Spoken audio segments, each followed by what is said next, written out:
man, this, oh my gosh. This is what I picked up. This was what was fluttering down in the street that I picked up that morning. One of these. Exact size of the trade story windows. Shit. That's a wild piece. I wonder why these pants are here. Oh man, this is like 3 inches thick here, shit. Unreal.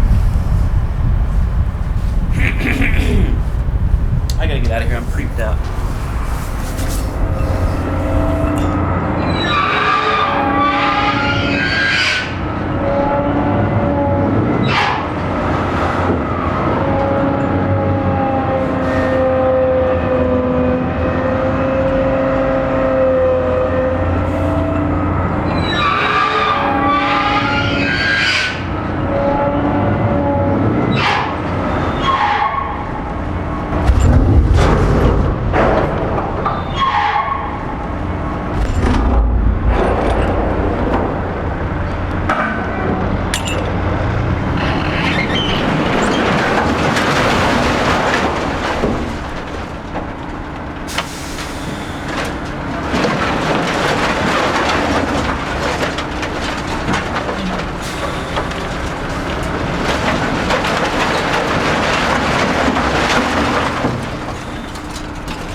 a ball game.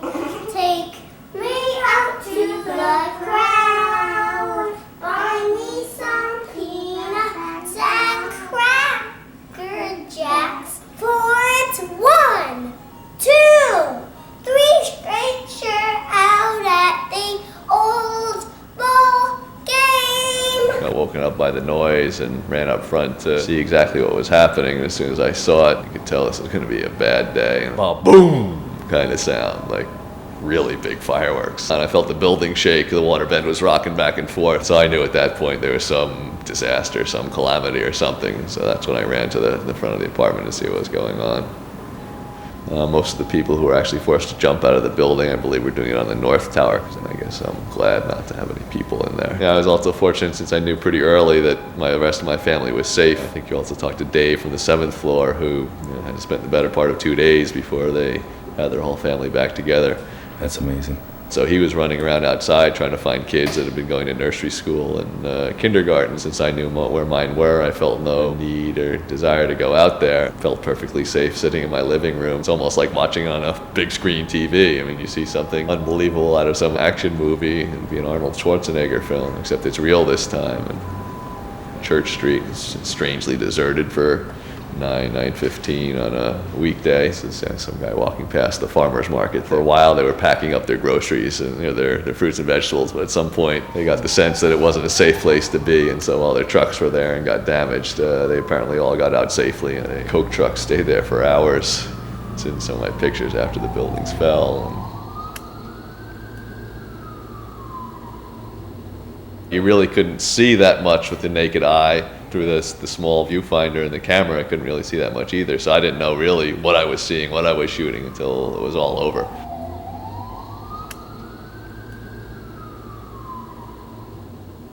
One of the reasons I didn't do too many intelligent things is I had about 4 hours of sleep that day, so I started running on adrenaline and witnessing some real tragedy. And you sort of feel helpless. I mean, there's nothing you can do 90 stories up. I'm sure that most of the firemen felt the same way. So part of it is just sort of bearing witness to what's going on and hoping for the best.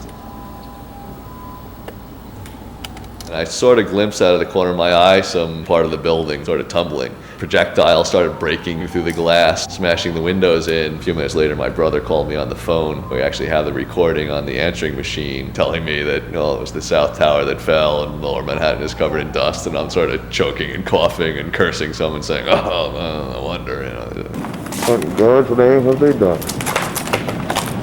What in God's name have they done?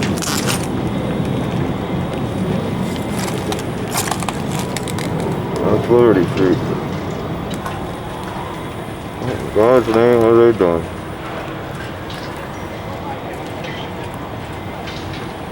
Pretty creepy.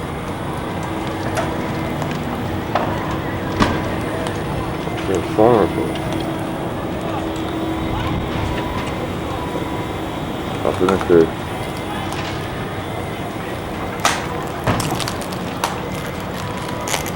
Nothing to fucking see, nothing to focus on. Now we got no windows in the front. Jesus Christ. I don't know there's anything you can do. Maybe put some face masks on. The entire Lower Manhattan is blanketed by that dust, but evidently the South Tower collapsed. Holy shit. Yes. Yeah. Yes. Yeah, I saw something coming at us, and then boom, the windows blew out. These guys got some dust in the apartment, and Mark and choking. Yeah, it's bad. Can you get into the back bedroom with the kids? Kids are here. The kids are up at a friend's place in Tribeca. Whoa. Yeah, my arm's a little bit fucked up. Anything fucked up your cut? It's gonna be swollen up for a couple days, it looks like. There's a little impact on the arm, but you're standing there looking at the World Trade Center. Okay.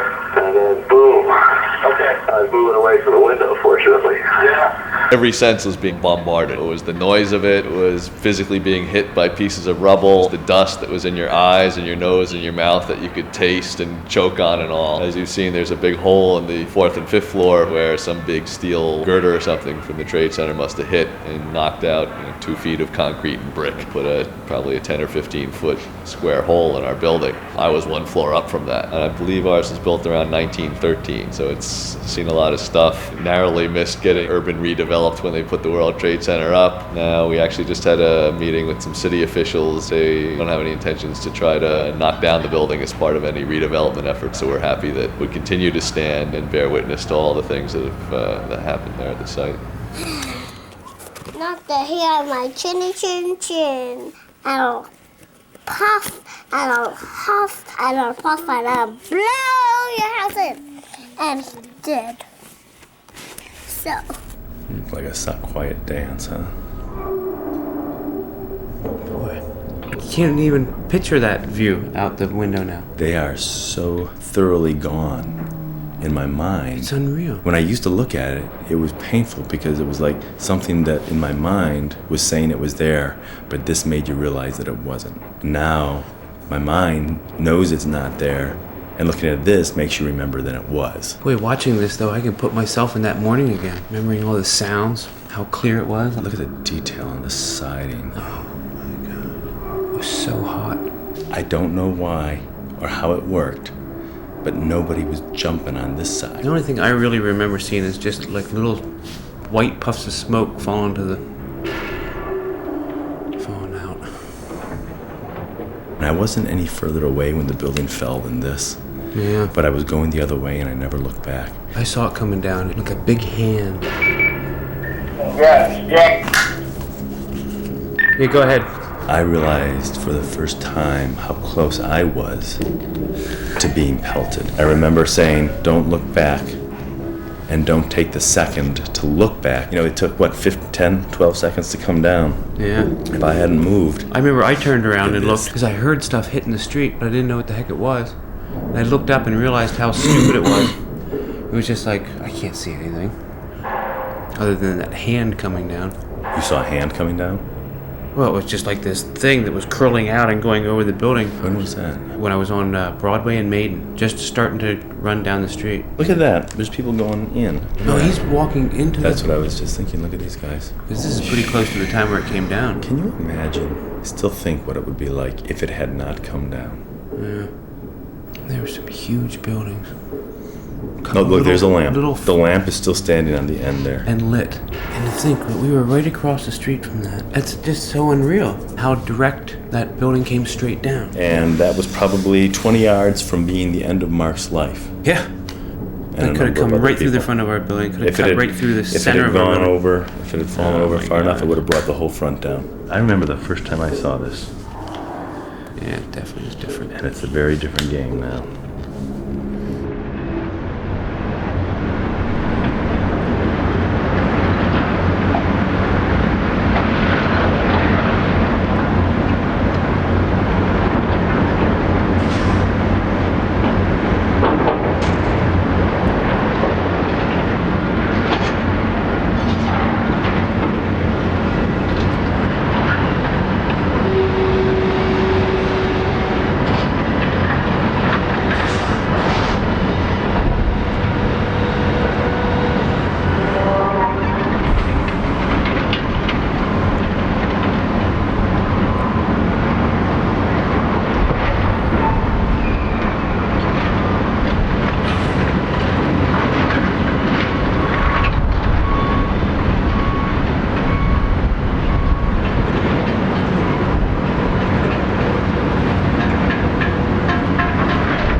I eventually get down to ground zero in my car, and I get out and I look up and I see the towers burning. As I'm getting closer, I see this red rag on the ground. And I get closer, I realize it's bloody, and I'm thinking to myself, I guess they treated someone and they brought them this way.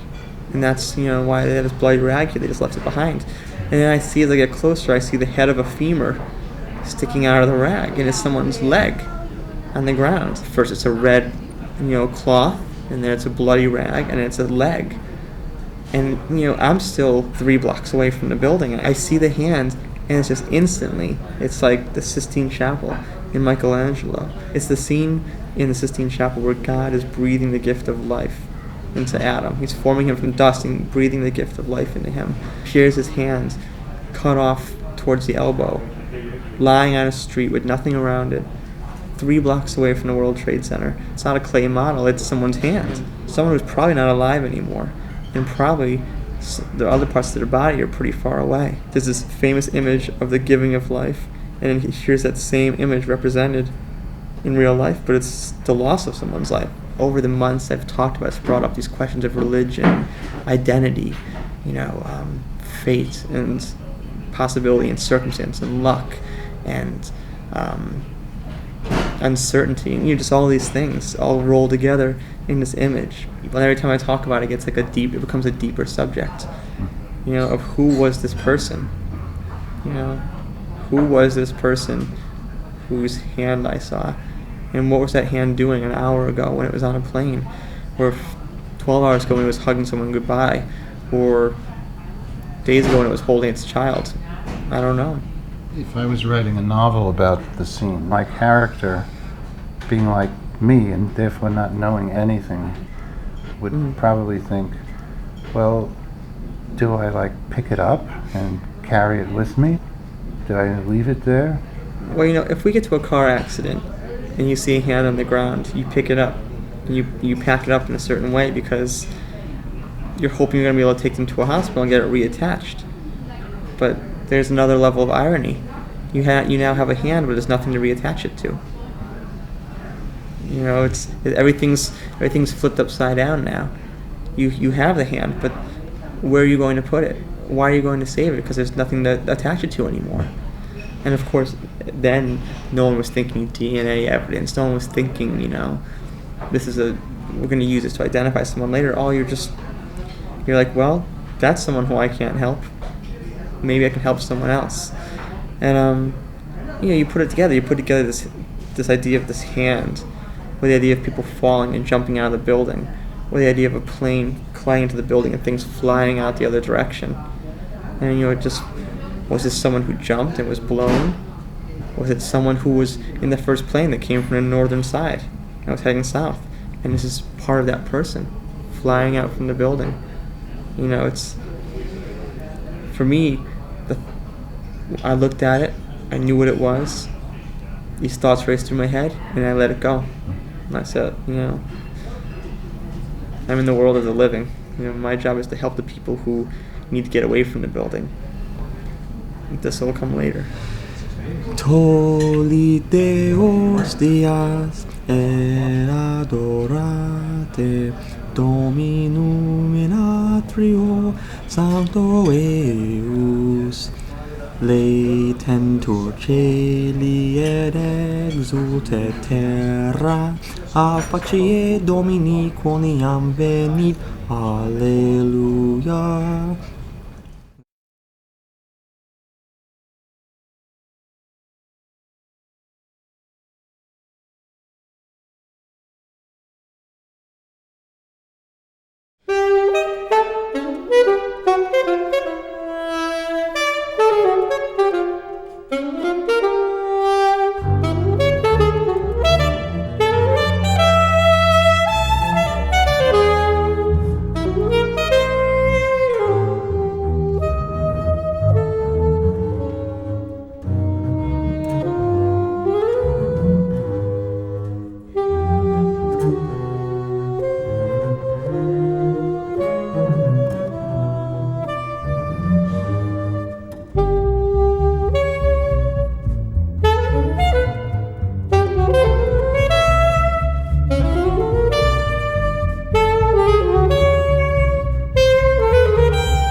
Yeah, Tony. Yep. No, it's smoking horrible up here on the roof. It just shut off. No, it's black smoke pouring out of it. It's not now. From the boiler, yeah. John says he wants to he says it'll go to high flame when it's cold. And he said that's no good. We don't want to draw attention, so shut it off. We're going to fill up the rest of this one. And I'll tell him that he can put his stuff in there. Yeah. But we should get in here, get it so that we can get this all flattened down a little bit. And then we'll just, that window right there, we can make it right into here. Whatever, I mean, we're taking all that concrete out too. How are we going to do that? We're going to come down to 2 and then go out the window.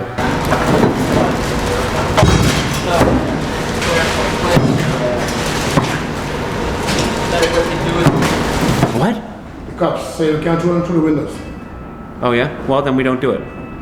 There'll be a new cops there tomorrow and they'll say something different, so we just don't do it anymore. Yeah. Yeah. Yep, just shovel all around the dumpster and shovel everything into it, clean up all around there, get it all ready for the sanitary. Wow, this is weird, Curtis.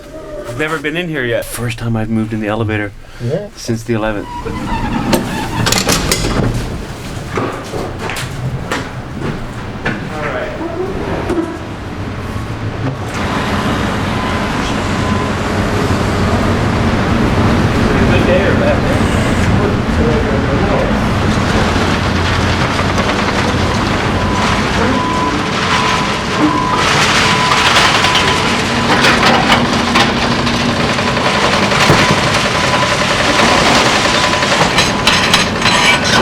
Recommend standing out there because I had to do that to shut on and off. Oh, this is the chunk that hit the building. It's here, it's just these 2 floors. A big chunk of the trade center flew in and knocked this out. There was fax machines, people's desks right in the building. Fax machines with half a fax going through it. When I say people's desks, I mean like all the articles on their desks, little sentimental things, cameras. Early on, we gathered up all that stuff and gave it to the firemen and policemen and they took it hopefully to the right place. This part here, and this part here. You'll put it aside. We're going to set those aside. And every time you put a brick in there, just make sure that it doesn't have a piece of the facade on it.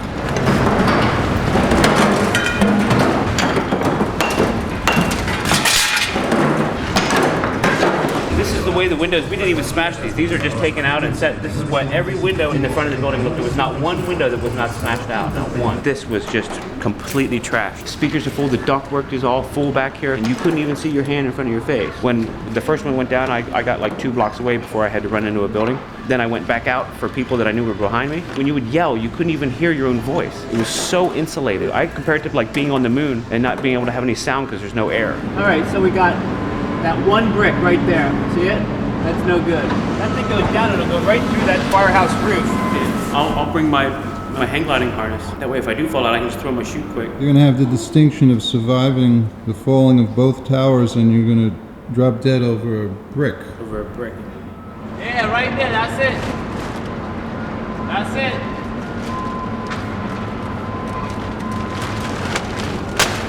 That's it.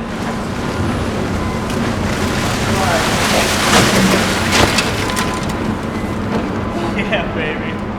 Oh, yeah, it was just hanging there, sitting. Was I telling you guys the story this morning? This is Mark Wanger, yes. This is the radiator that flew through the window while he was sitting. This landed right next to him while he was on the phone. This came flying through. I think it's more of an air conditioning. Maybe it's a car radiator, I don't know. It's funny that he saved this. I didn't even realize that he saved it.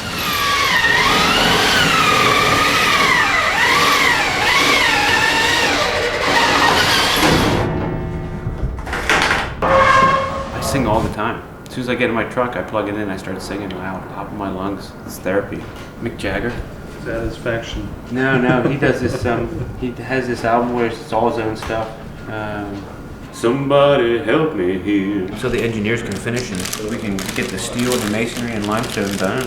Move on and get our building back from the city. Get off the endangered building list. Right. Well, at least get as many as we can.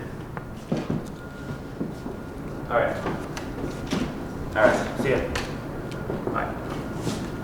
By the way, did you see the sign right out here on Church Street where they're talking about now you can't go off the site unless you wash your feet? Yeah. You get fined. Yeah. They were making me do it. Where do you wash your feet though? Well, I can't. They can't. They have the washing station right here.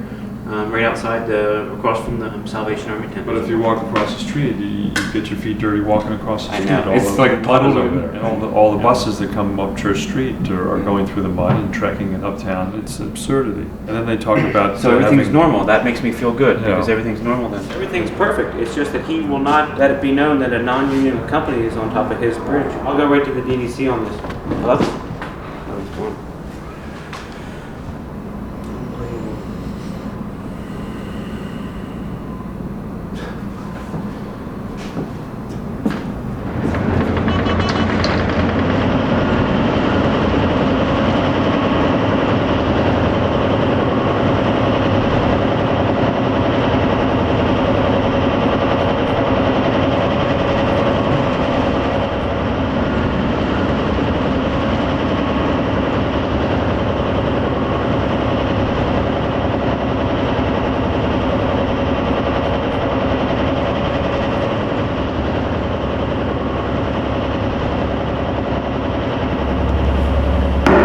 Is a lot of this too much?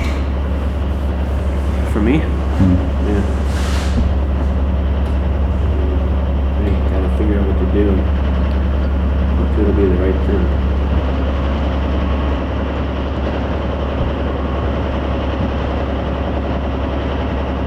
You can see how close it is to our building, you know, and how that thing came down and only, you know, we're standing here right now. well, that's when he starts after the second time. After the second plane hit.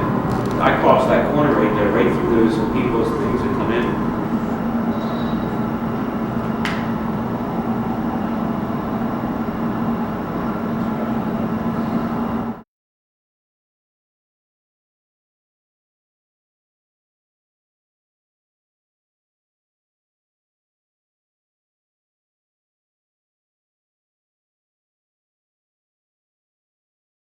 It dwarfs anything. Just listening to that plane going in and hitting that building, oh, I can remember that exact same sound to the note. It's like when those cars go by with the brothers that they're listening to rap. It reminded me of that thump. Like how you feel it through yourself. And then I heard it. It's fun. I felt it first and then heard it. And the big fireball rolled out. Oh man, just those panels falling off when they were crashing on the ground every once in a while. You know, that was a trip. Let me tell you. When all of a sudden you hear this, and it's like, you know, looking up was so it's like pissing in a rainstorm, you know? It's like, what the hell are you going to do? You're looking up, you know. Yeah, right. I'm going to dodge a panel that's going to hit me in the head. And I'll never forget, I was with David.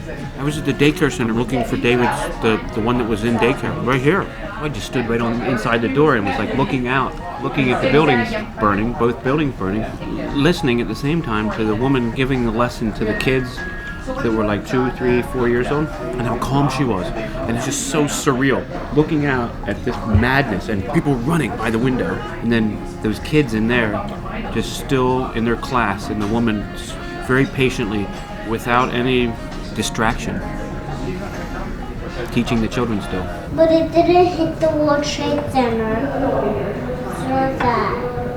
Because I was being cuckoo that time and I broke it a little bit. Do you remember where the Trade Center towers used to be? Yeah, right over up there, way up in the sky, right? Like this. I saw all the red smoke. Yeah. From the school. Yeah.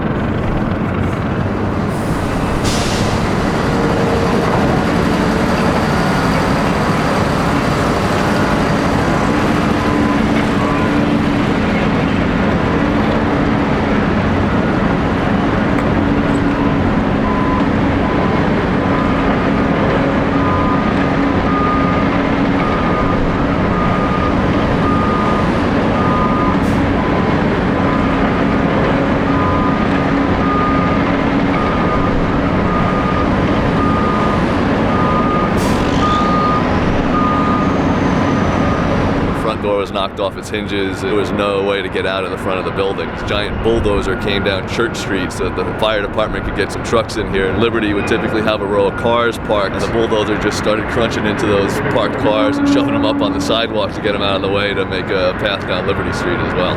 This was our home for close to 3 years, and no expletive deleted terrorists are gonna scare us away. If somebody kicks you down, you got to get back up and fight them back. So that's what we're doing, I guess, trying to by staying here and showing that we're going to make it work for us, and hopefully the rest of New York will do the same.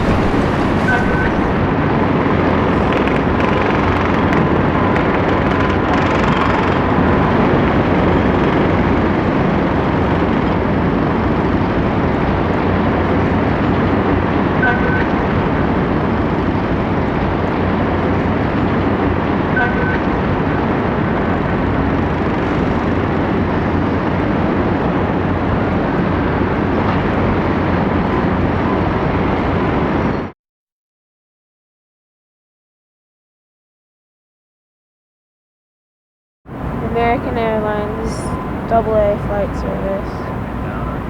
Tradition of safety and service. And here's a business card. I just hope that they got out okay.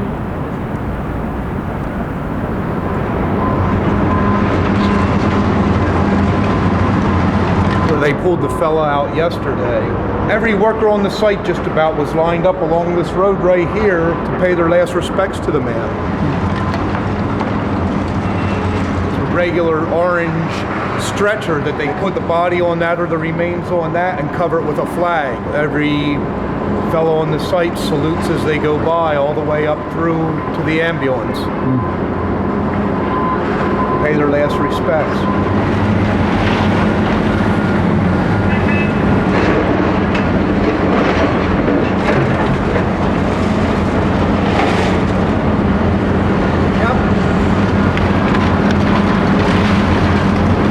Subconsciously, I knew what was going on. I just didn't want to. You mean the sound of people? Yeah, there was like an explosion. I am so glad that David and I had to watch for. I was looking really hard for the kids instead of looking at what was going on. I thought it was explosions. It's so.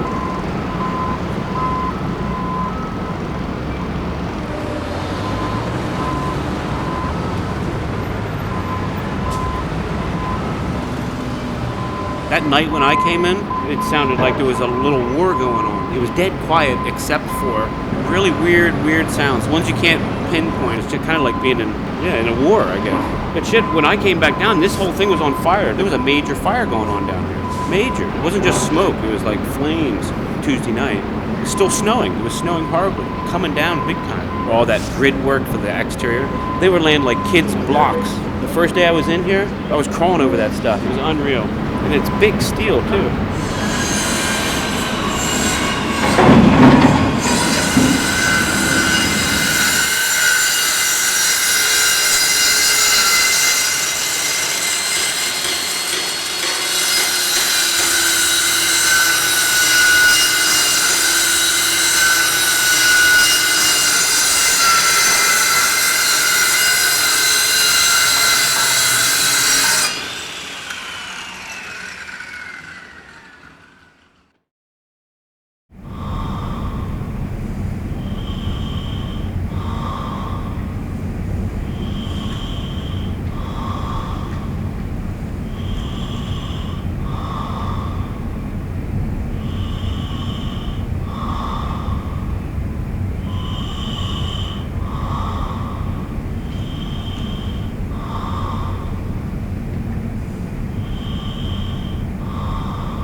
father. He was the last one out of the building. Saw him kind of go off, and shortly thereafter the second tower came down and large billowing smoke came blasting by.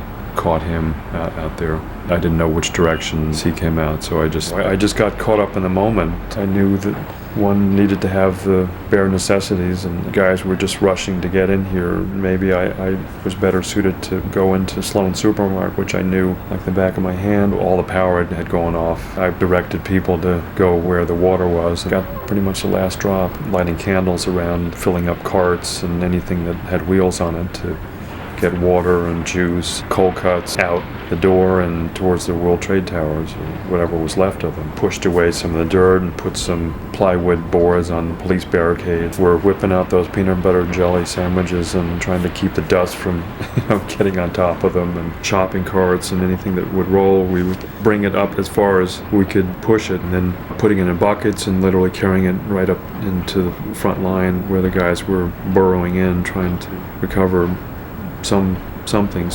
You just had to worry about impaling yourself on some sharp object. Everything was protruding every which way. The guy with a torch would be cutting a piece off, and you had to be wary not to put your hand right on that piece. So you had to have your wits about you.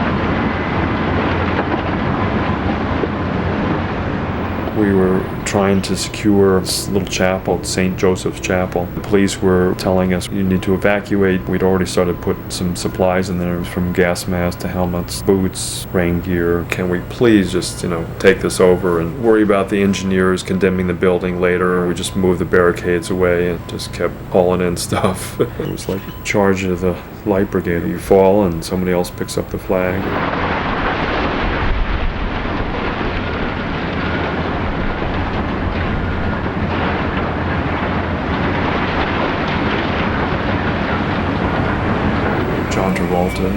Did a walking tour with him, a few of the firefighters. Kind of brings back memories of my mother, who during World War II was with Bob Hope in USO, and it was a great emotional lift to workers down here.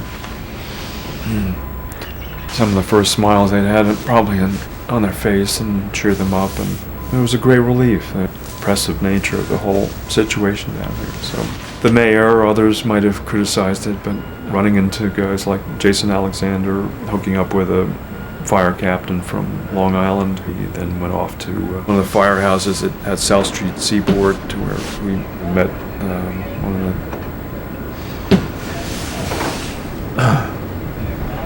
one of the sons of a firefighter that had been lost in there.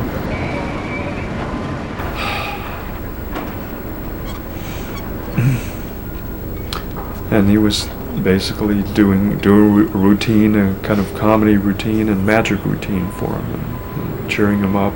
And we were down there maybe, I don't know, a couple hours cruising around. I kept asking him, "You sure you don't need to go anywhere?" He said, "It's where I should be." And it was the same for other guys like Evander Holyfield.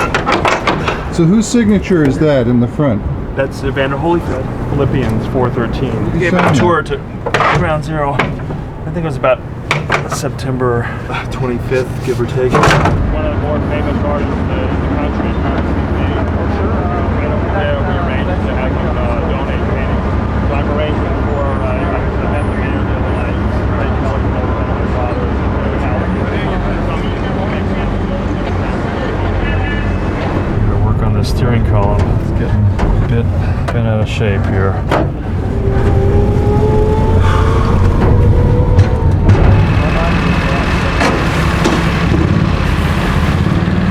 Another day in the life of Ground Zero.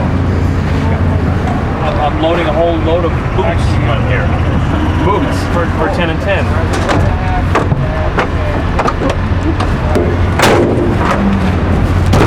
Make sure no one stops you on the way. You're liable to get raided. I bring like 100 gallons of water on here. This is light compared to the stuff that this car took.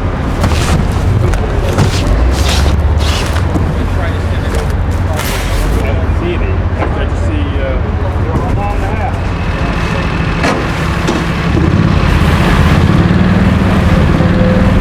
Be going at a snail's pace, but it gets us there if the juice holds out long enough.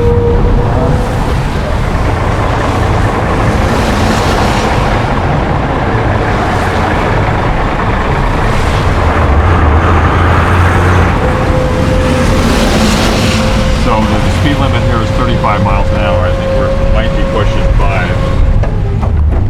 Let's see if we don't get run over here.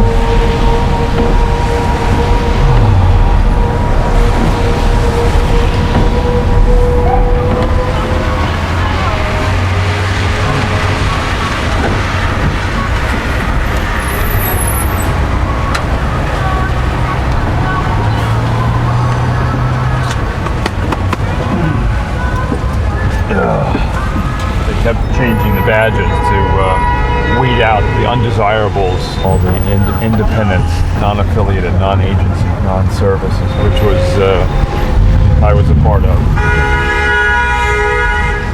And I had a nickname for people that just showed up on the scene as the Minutemen and women, like in the Revolutionary War, leaving their farms and stores and, you know, helping out to beat off the British. In this case, it was to clean up the mess down there. I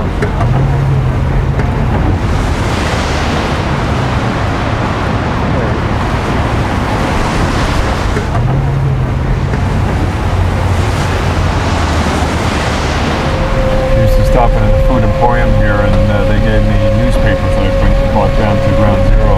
I had the first newspaper delivery service down to Ground Zero.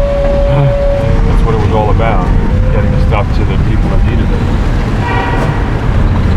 We were on the other side of the World Financial Center, and you had to walk through initially. There were a whole bunch of debris, pieces of the towers that flew over the atrium and the 50-story building.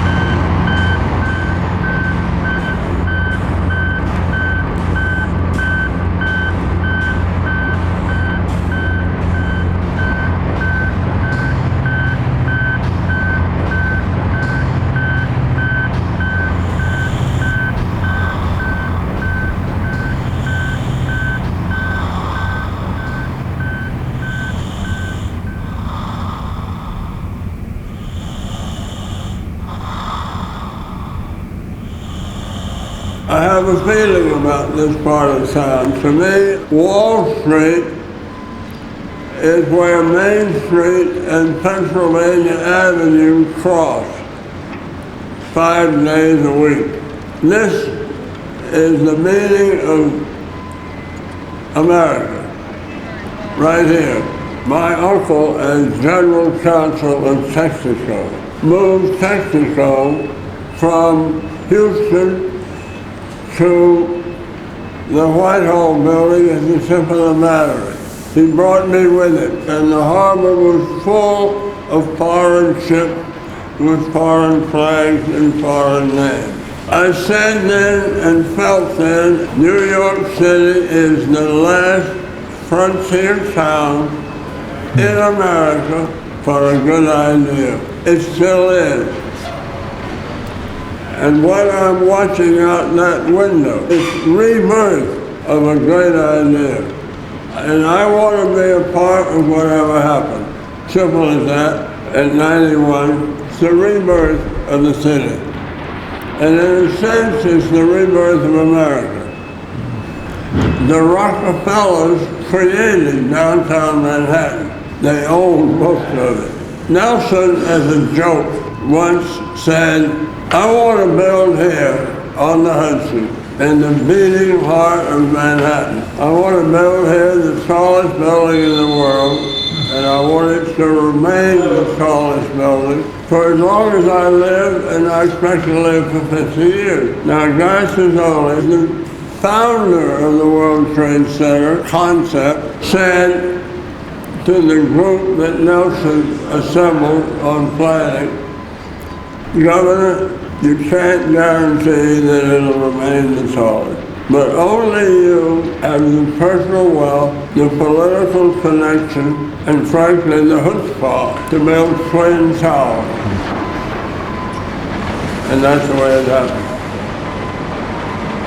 I've been lucky. In Shanghai, the Japanese High Command surrendered to me before they surrendered to MacArthur. I was the first American in the Hiroshima and Nagasaki after we dropped the bomb. I took 12 top war correspondents into those two target cities, but I had taken them to Dresden first to show what conventional firebombing around the clock had done to a European city. I don't think this is fate, but I think when the World Trade Center was built, Twin Towers, you set a target. Got hit.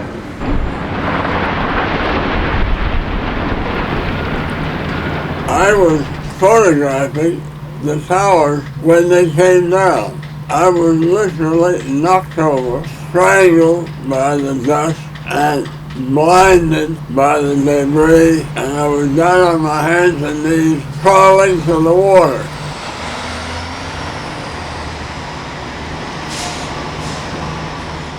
I took a shot literally on my hands and knees. And I was engulfed, smothered in soot, which was warm but not hot.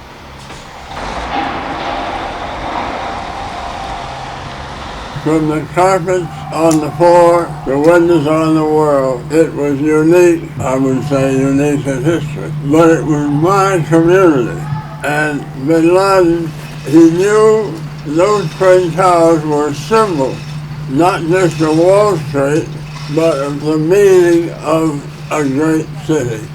And I'll never forget going to the ramp outside of Windows on the World with a then famous Italian architect.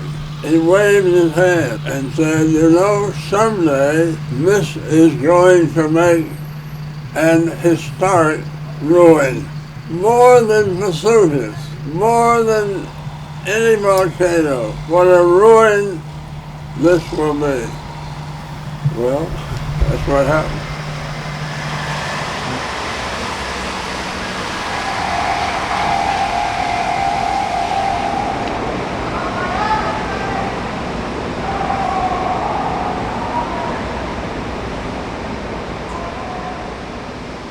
All towers and even the pyramids come down eventually. There was that big monolithic stone structure out there near Church Street. To me, a symbol of rifleman's scope, and the huge globe in the center of the square. There's the bead at the end of the rifle. So I've always considered that as the primary terrorist target way before '93, because with my father's involvement in the early stages, I recall walking by the towers and measuring like a tree falling to see how far, if it fell over, would it hit this building complex. But then, when '93's attack came, I'd walk by there and think like a terrorist and say, well, you could drive a Mack truck or a semi-trailer truck right through here, right into Tower 2 and blow the whole thing up. Every now and again, they would put one of these big, huge planters there, probably thinking the same thing that I was, that this was a perfect entry for somebody to come in. But unfortunately, I guess they didn't have the foresight or the rear sight to think about the bomber crashing into the Empire State Building, 50 years ago or so. I guess they hadn't seen any of Bruce Willis's movies either.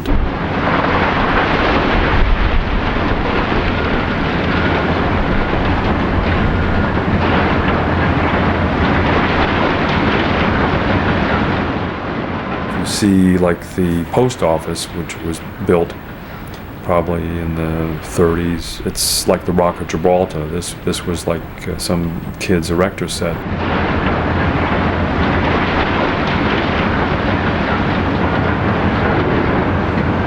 It's not a new form of warfare. I mean, the Japanese were doing it in World War II also, but all those military planners, I guess, in the Pentagon, spending all those thousands of hours studying different war scenarios and terror scenarios, I guess they kind of forgot this one.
I think he's like an idealist, Kevin. He knows everything that's going on here. Ground Zero, and being here and helping to get the story out, he has made this his passion because he likes to do it. He thinks he's doing the right thing, which he is, and that's reason enough for him. You know, in a way, he's the quintessential New Yorker.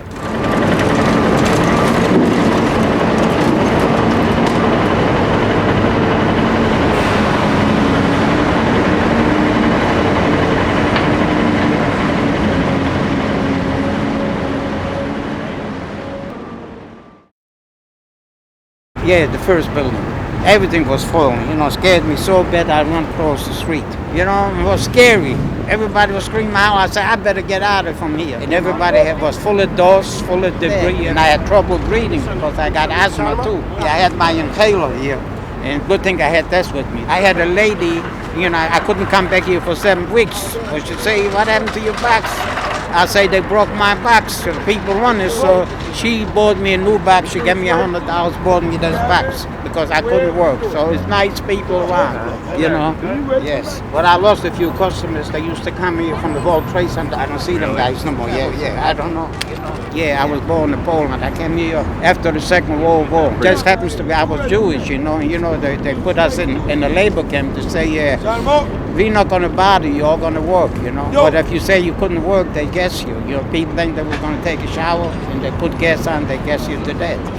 And I see thousands of people, you know, coming out because we had to take them out there, you know, and bury them in big graves. I lost everybody there. Yeah, when that's happened, I was only 11 years old. Bergen, Belgium. Come on. That was a concentration camp, not a labor camp. After being there about 6 months, I run to the woods. And I got shot running away there, but some people was hiding me out. You see, I got shot over here. See, right there. Yeah, I got shot, you know. So some people have hid me out, you know. Yeah, right here. See, that's how I survived. But my family didn't survive. All my family died over there. You know. Yeah. Yes. Yeah. Off the hook tomorrow. All right, man. Big difference. Looks nice now. Yeah, terrific. Looks real nice. Yes.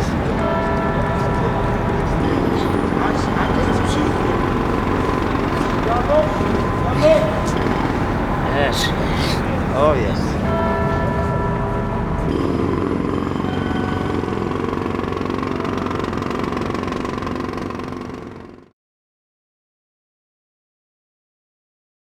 They were part of every trip in and out of the city.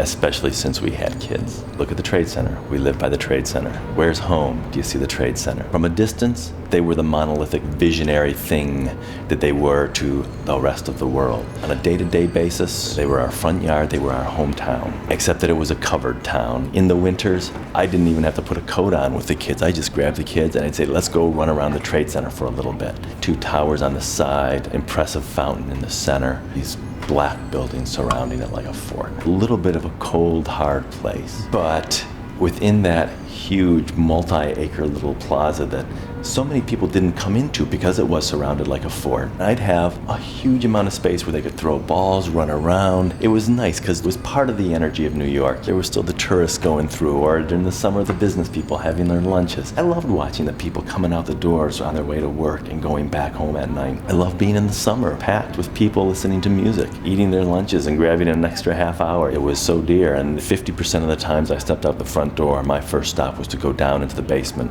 of the Trade Center. It was home. And I've heard so many people who haven't come back and haven't seen it and don't know if they can bring themselves to ever come back. These 2 shimmering, textured buildings, they reflected the sky and they were in the sky, and the clouds hung on them. They played with the light, and there's no way to rebuild or put that back. They will be hard pressed to put anything that can have that kind of an impact. I thought, okay, fine. You know, drunken pilot, but where's Kathy? She worked there, 102nd floor. The first one. And of course I couldn't get her based on where Kathy was actually sitting, where her seat was. If she was at her computer sending out emails and all that, she might have seen the plane coming, but she wouldn't have felt anything.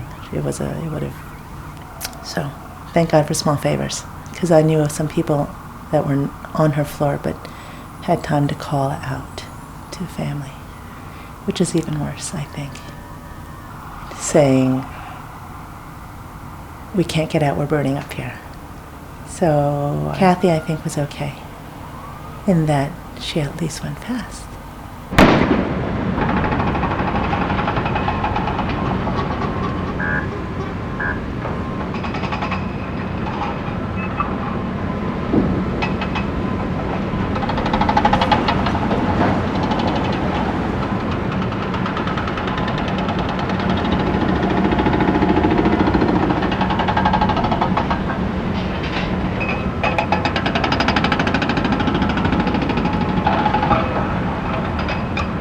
If you're going to have a spirit that's left confused, this was the event that was going to do it. And if there was anything that you could do to help a soul that's gone to the other side, you'd like to do it. There was a darkness in those days, and you just felt coming around this site and looking out. It's just a horrible feeling. So if there is a spirit that lingers around, if there's anything that we can do to help them move on, there's also a lot of bad energy out there, and I really don't want that bad energy, the hatred and the anger hanging around in my mind, and I don't want it hanging around in the space.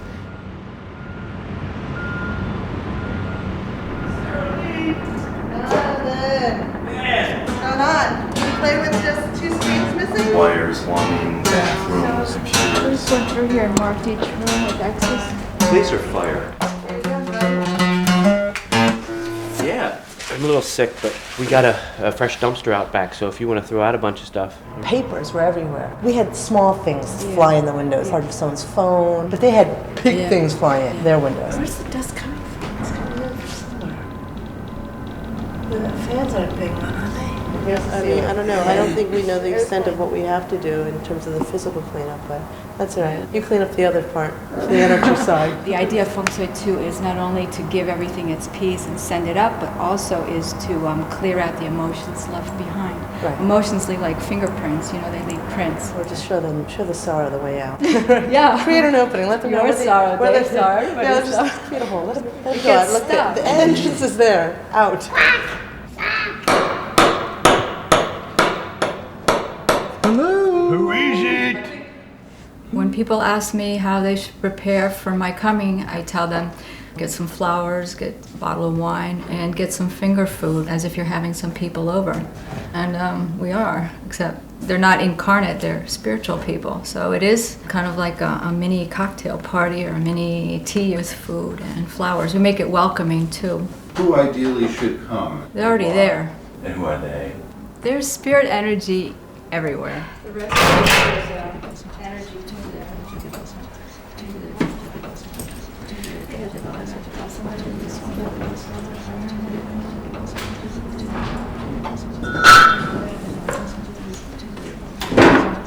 Once we passed the police checkpoint, I felt like I was in a graveyard, which I guess it is. So, the main undercurrent of emotions is the face of evil. The second emotion is, what have we done to deserve this? Maybe not necessarily what have we done per se to deserve it, but what has happened? We've gone to this point of treating each other like this. They don't want to be able to.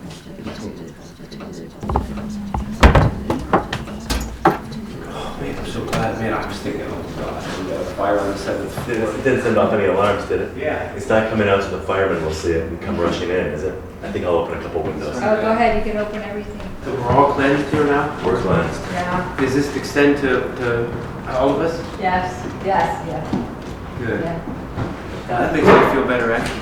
Well, you look like shit. Thanks, thank you. Appreciate that. AJ is one of the people putting together an AJ's estimate. one, yeah. I already had people give me a price on steel. I think the first drink for enjoyment that I've had in 6 months here. Everything else has been to sort of wash down to dust. And sure, there's just so much help that's needed out there, I'll tell you.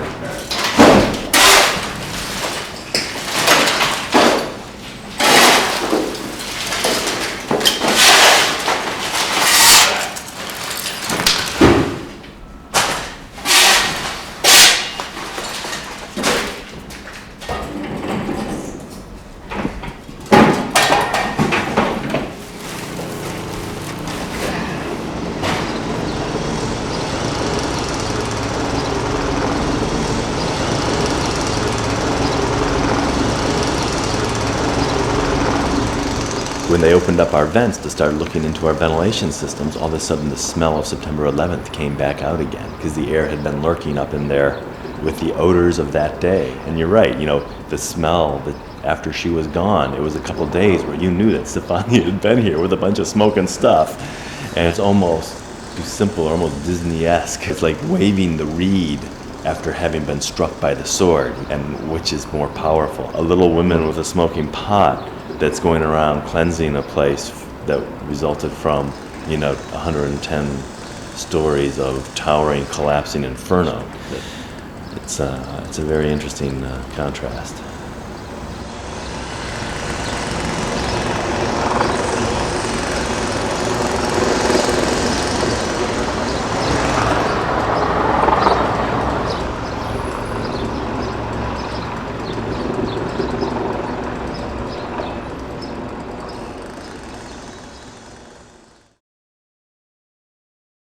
The very first thing I saw was on the ground, there was this white bloody rag. It was a human leg all the way down to the foot in a white pair of pants. And then not that much farther down, I saw a hand like in the Sistine Chapel. When those people were jumping and they hit the ground, people just explode. It's very dangerous, not just because a body could land on you, but because when they blow apart, their leg goes 200 feet and lands on the West Side Highway. I lost 4 guys from my squad who were in the South Tower. Yeah. The only reason I was there is because my lieutenant said, all right, you go to this station. And he could have said, go inside and back them up. And then I wouldn't be here. All of our ambulances were turned over, burning. That's where the worst fire was, if you ask me. My lieutenant dove under a fire truck, and he survived. And another guy dove, and a beam came and crushed his legs. And that's the way it was. It's 20 feet of distance. It meant life or death. It just so happens that a big old chunk of metal lands here, and I was lucky enough to be over here.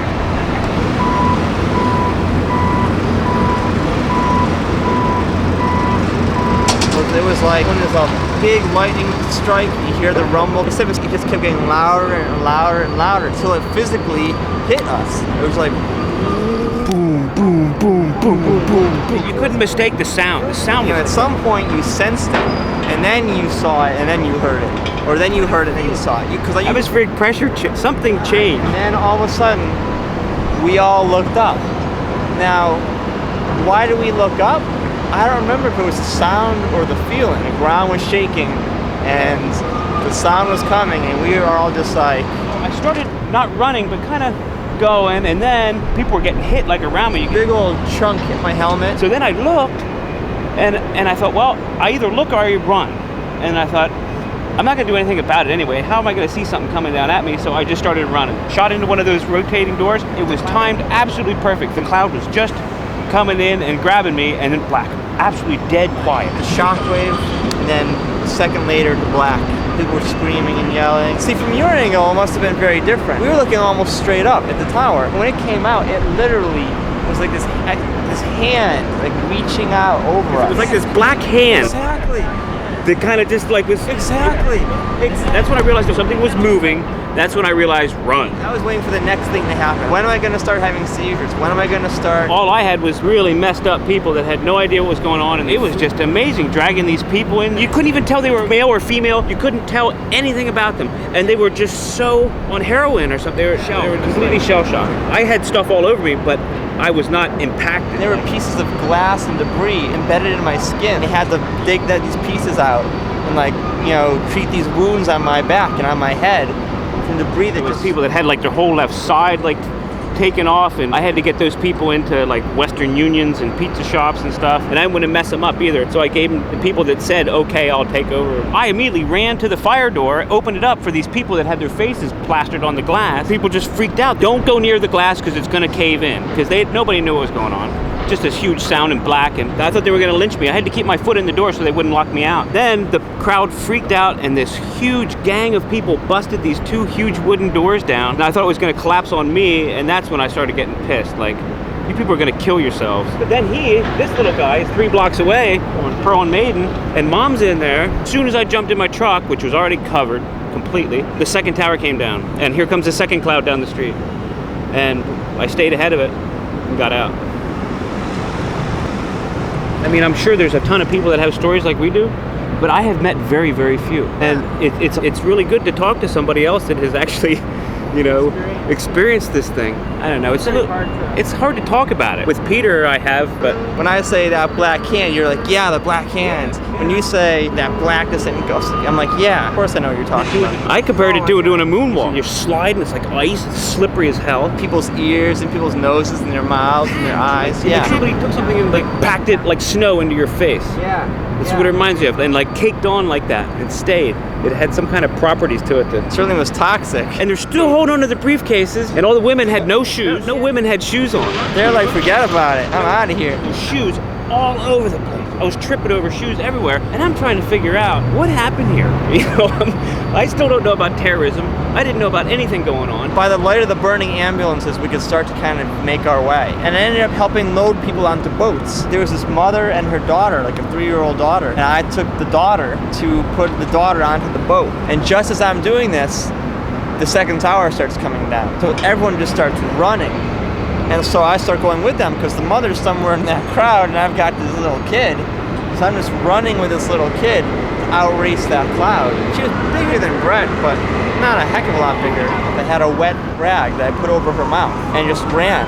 Yeah, because this time we were all the way over, I shouldn't say all the way over, it's like right there. But we were at the Hudson River and about maybe 2 or 3 blocks down.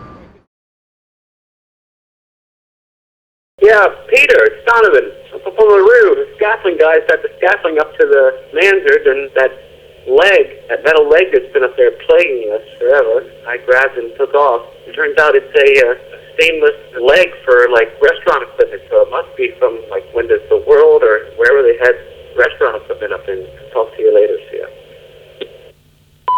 That's from the Trade Center. It's a ceiling tile.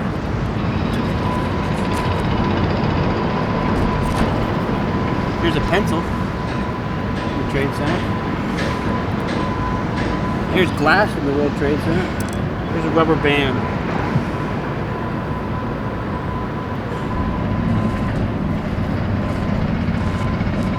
Yeah, they found 3 more remains, you know, bones, but found a foot. And they found it on Monty's roof and on 130 Cedar, that little building back in there. This thing really tells the story, doesn't it? Imagine all the shit piled up against this thing. Weight Watchers.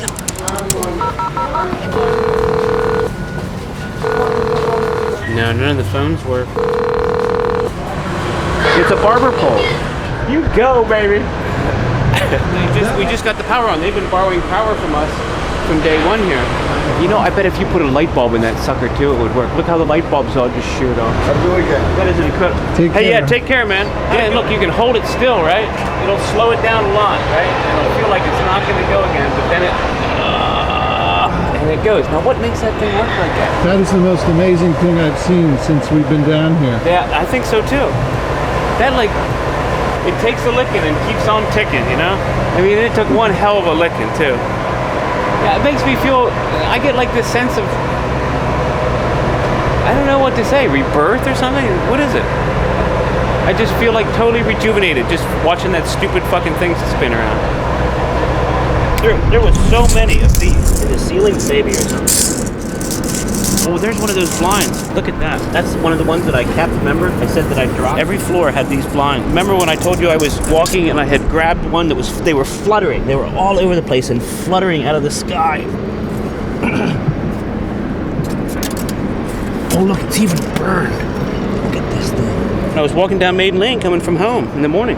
Look at that. Boy, that one had heat going to it too, so that was in one of the crucial floors from the first building in the north.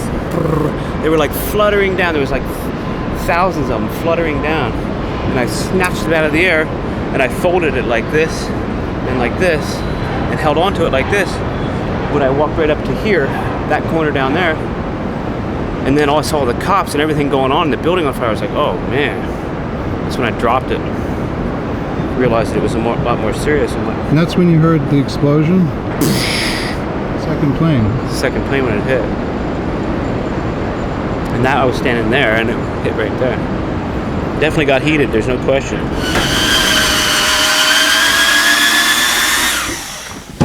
Hey, boss. Wow. Aon Risk Services, 2 World Trade Center, New York, New York, 10048. Aon. Comprehensive policy for Mercedes Chrysler.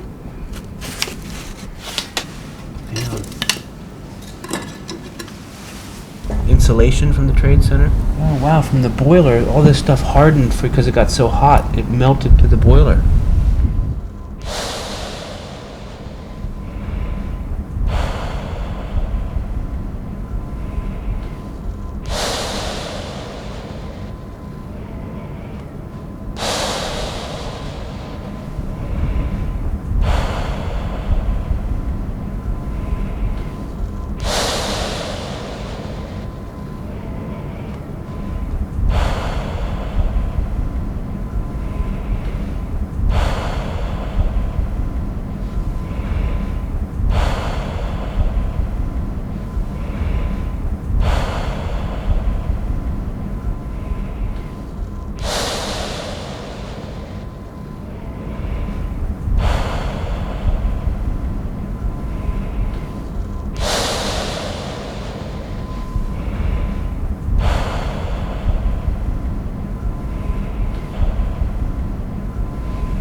I don't even like touching that stuff anymore because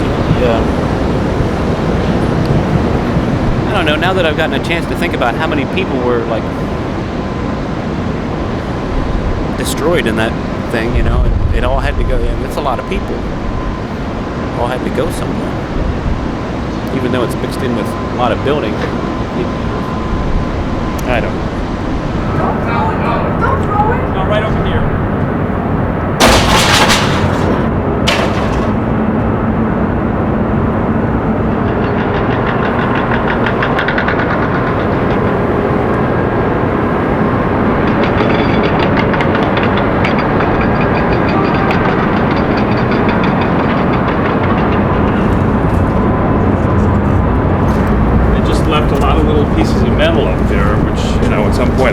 big wind can come by and just go flying off and clock somebody on the head.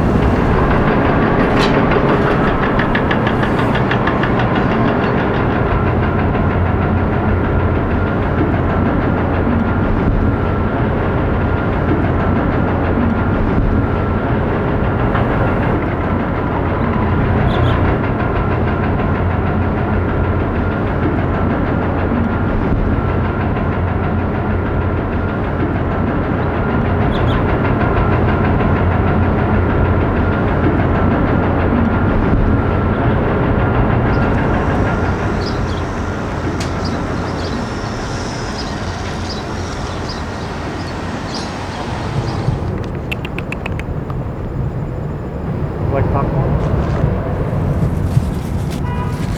Cantor index holding. Channel partners. There he is, Howard Lutnick, officer. He's the head of the firm.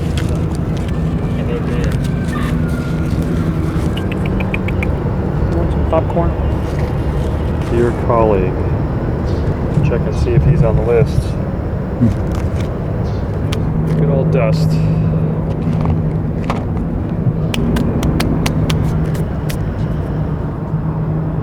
One World Trade Center.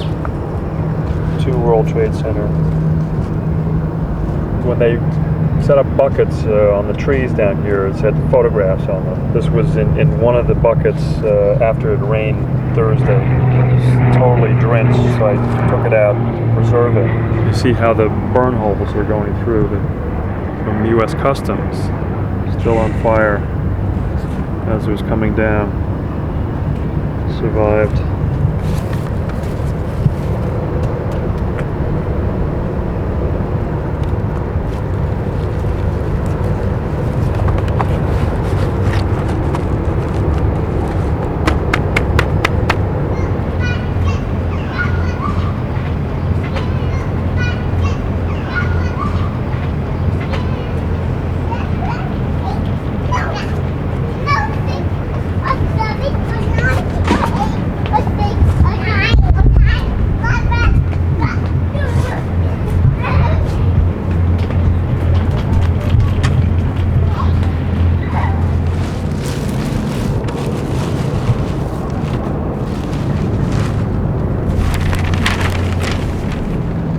Andrew Zucker, right there. It's the last business card anybody will have of him coming out of the towers. Right. That's hard for working. Dennis J. Pierce, 2 World Trade Center, Suite 8646. One makes it and one doesn't. Same floor, 86. You got it. So you know what I was eating? Elsie Kovar is the one that made it. Simon Dahani, Aeon. Prime impact zone, but this lady, Caroline, she was on the 104th floor in Tower 2. She told me as the tower got hit, the first tower, they were telling them basically all to stay at their desk, stay in the office, not to leave. And she hightailed it out of there. Aeon. All the people that she left there didn't make it out because they were above the impact zone. Force of the blast just blew those papers out on the initial impact. So out of 5 cards on the same floor, at least one we know didn't make it. Some were lucky and some weren't. That's one of the towers.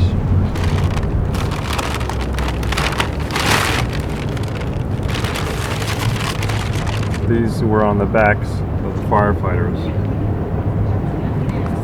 Window frame. Glass still intact in the frame. Cast aluminum. There's another thickness of glass here too from the lobby downstairs with those huge windows.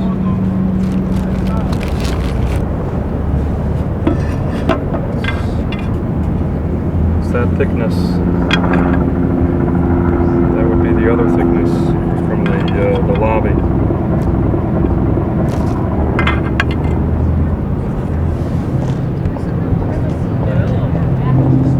Windows on the World. survived all that impact and crashing out of the towers. I met this photographer, Chris Little.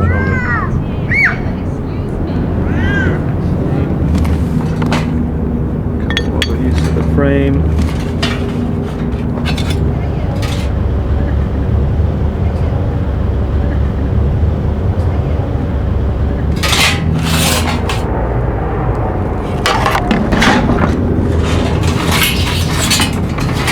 Pieces I picked up today. So that's literally a piece of one of the airplanes.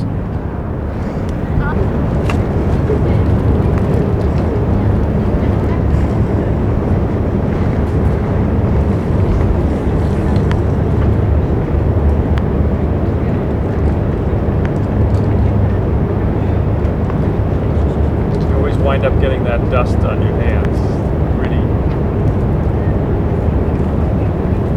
Doesn't want to go off.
I mean, I brought them in here and unloaded it all and was looking at the stuff, and I saw these little squigglies, you know, sticking out of these little pores. And, you know, so I pulled a couple of them out, and one of them, you know, was obvious that it was legal paper. And it was all, you know, crumpled up, and I was able to uncrumple it and, you know, see that there were lines on it and there was a piece of type on it.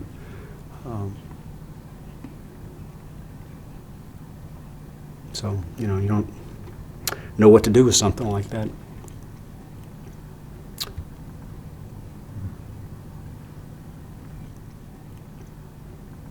Here's some steel that started out probably in Pittsburgh or Japan and made its way to New Jersey to be made into the components for the World Trade Center and part of September 11th, and now it's been transported here to this little shop in Waynesboro, Virginia, to be pounded on and shaped into a cross and sent back up to Lower Manhattan. You know, boy, that piece of steel's had a hell of a life. It started life in that construction project, and it was part of that building all that time. Then it was bombed and terrorized and torn apart and transported down here to be made into a piece of art for a memorial for that event. What I want to see is that every piece of it goes to somebody.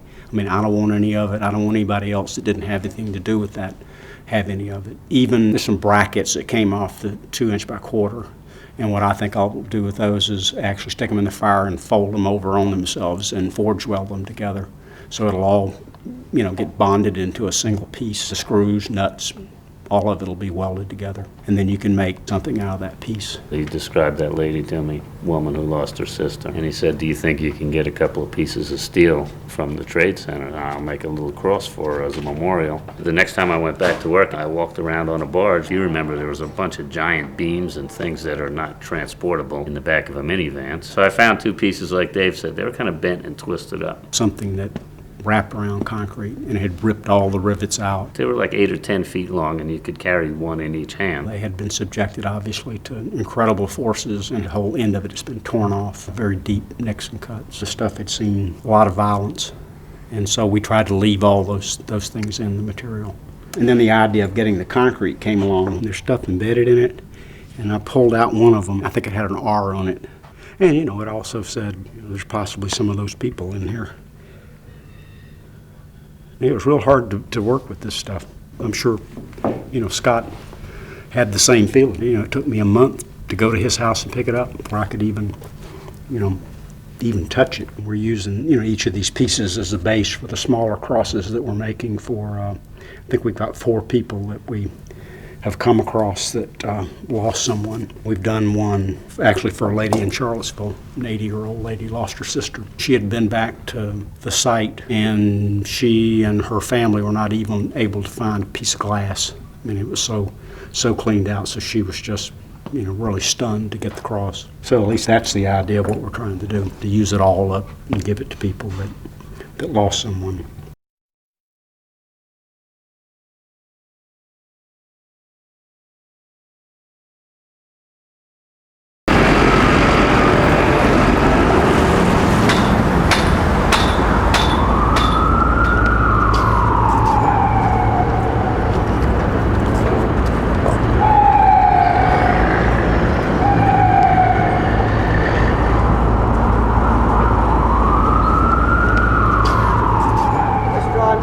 Every nation, though we have often hidden from its light. Our Father, who art in heaven, hallowed be thy name. Thy kingdom come, thy will be done, on earth as it is in heaven. Give us this day our daily bread, and forgive us our trespasses, as we forgive those who trespass against us. And lead us not into temptation, but deliver us from evil. Blessed Savior, at this hour you hung upon the cross, stretching out your loving arms.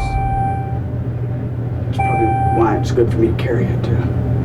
Because when I get to the church, I will be glad to put it down.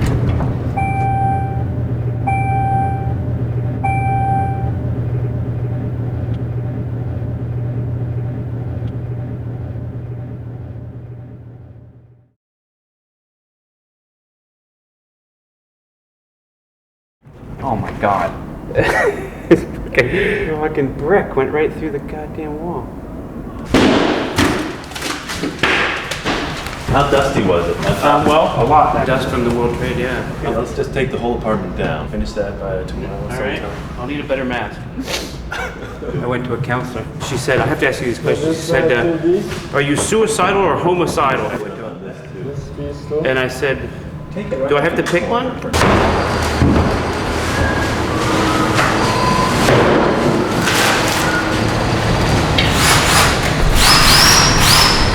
Well, the engineers were in and they were going over the dust in the walls and ceiling. They were trying to determine how much dust is in the walls.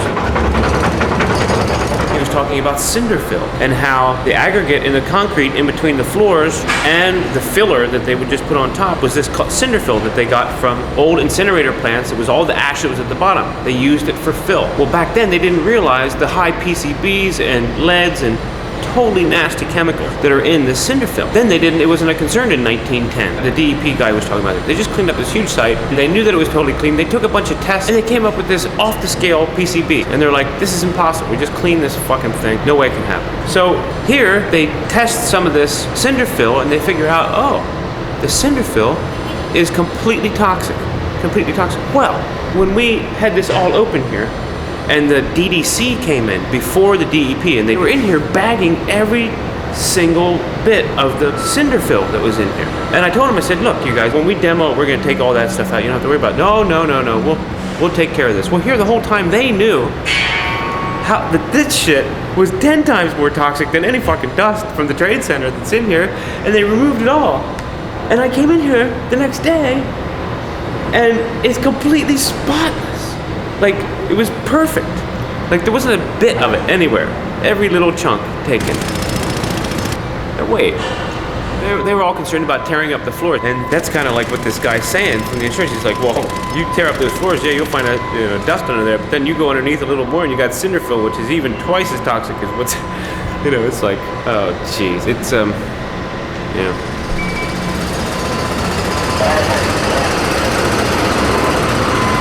Liberty Street would have come somewhere where this green fence is. Then there was a curb bump, and then there was also a drivable area on the other side. I'm walking with Steve, one of our neighbors, who had only been here like a month or two before it happened. And you're looking at the nice new fence and the nice sidewalk, and he says, this is really changed. It's got a completely different feel. And just having that street and people being around that street is great. This street is still sort of, has the feel of a makeshift sad walk area kind of thing. Once they put a controlled fence, a nicely made street, then it becomes a separation that, everything that's torn up and messed up and bad is in there. And you walk around here and you don't feel like it's spilled over into your life. So I think it just gives you this sort of sense of a cleanness and a control that has returned that makes it somewhat livable. See this whole thing of dust right here? That's all Trade Center. Oh man, big time. Some good screws. Here you go. Look at this. It's fucking plastered on here. See this fibrous stuff here? The color? Ooh. There's the final test. The smell. I didn't even think about this, that's a lot. Look at all this stuff. It's caked in here. That is all 9/11 dust.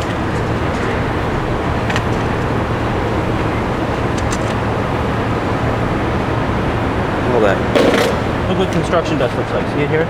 Looks like cocaine or something. Gypsum and sawdust, all that kind of stuff. Now look at this. Night and day. Fibrous, fiberglass looking. Smells of Trade Center. DNA. Yeah, the windows, that's going to be, even when we move back, it's going to be an interesting, think about it, you're sitting around here with the family playing, listen to a little music, hanging out, but again, that'll be next year. The path train, everything that goes through the site that is more finished changes it. You're going to be seeing a building going up over there, you're going to be seeing underground controlled construction over there. It's going to be one heck of a big construction site, and it won't have any of that overtone, I hope. But,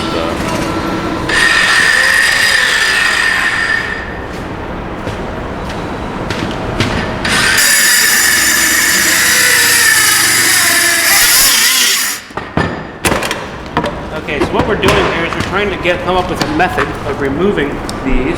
I fucking hate drywall. That's why I'm a woodworker, not a drywall worker. Look at that. Everything that I'm taking apart, I remember them putting up.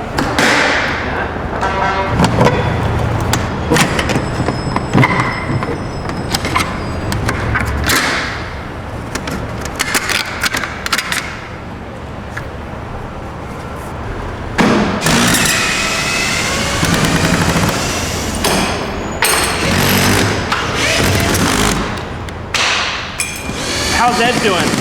Getting anything done over there? I'm taking windows out down here at Liberty Street. Hello, Charlie. Hello, Cheryl. Hello, Tallulah. Look at all that 9/11 dust right there. Leave that out for David. That insulation is loaded with Trade Center dust. I hate to breathe that. Just don't step back and fall off. Probably get it on your camera lens. I did. Look at this. Sorry about that. The first occupant of 114 Liberty. You ought to catch that. But I guess if that camera doesn't have any World Trade Center dust on it, no camera in the world does.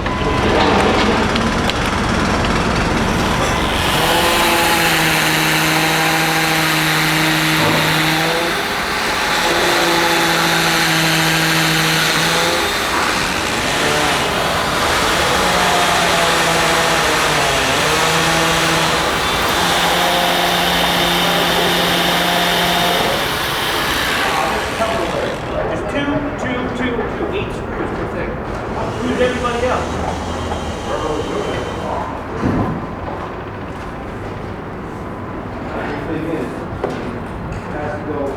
Would have been nice if that.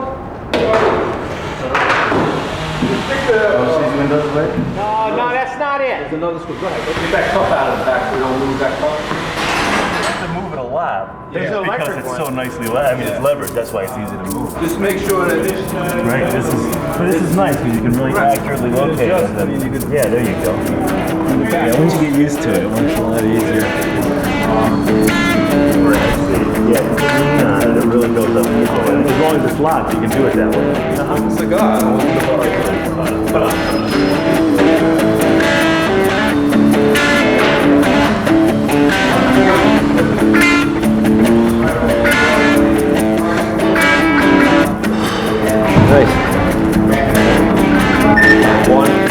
Come with me tonight, baby, down to Maiden Lane. Cat's claws, twisted beams, big red crane, striped spotter from 1010 Fire, looking for something to name.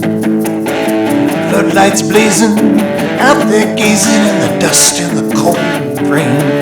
They won't stop smoking. Nose wants to bleed. Your china eyes are kinda red. That cop's on his knees. You got yourself all digitized, but you've run down your battery. Won't charge it again on CNN or NBC. World trade, burn the sky. Desert man wants to blow me up. I don't know why. World trade, US of A. Mama wants to know if that was yesterday.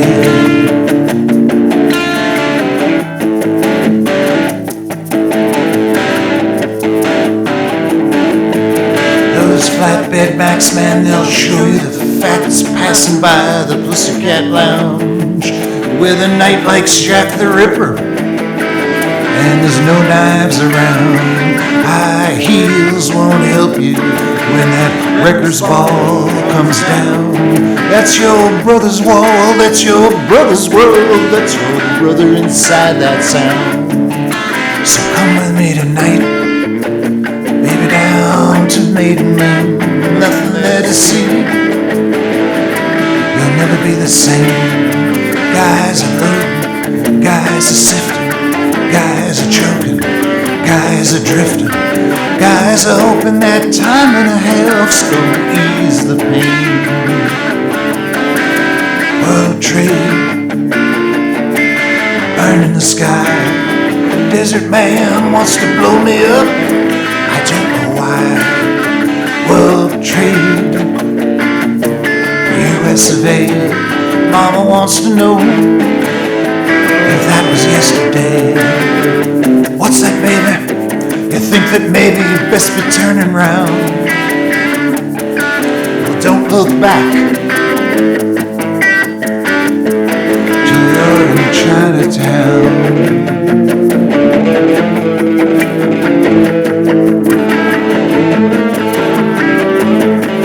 I was standing at the window. The window is gone. Trying to find the day. The day was gone. I was looking for Tom Waits in that Broadway bar, hoping to hear just a little bit of Bruce on that Jersey guitar. Was thinking about Billy Bob Band way down in Arkansas, thinking about living on the right side of the wrong side of the law. I was thinking about world trade burning the sky. Desert man wants to blow me up. I don't know why. World trade, US of A. Mama wants to know if that was yesterday.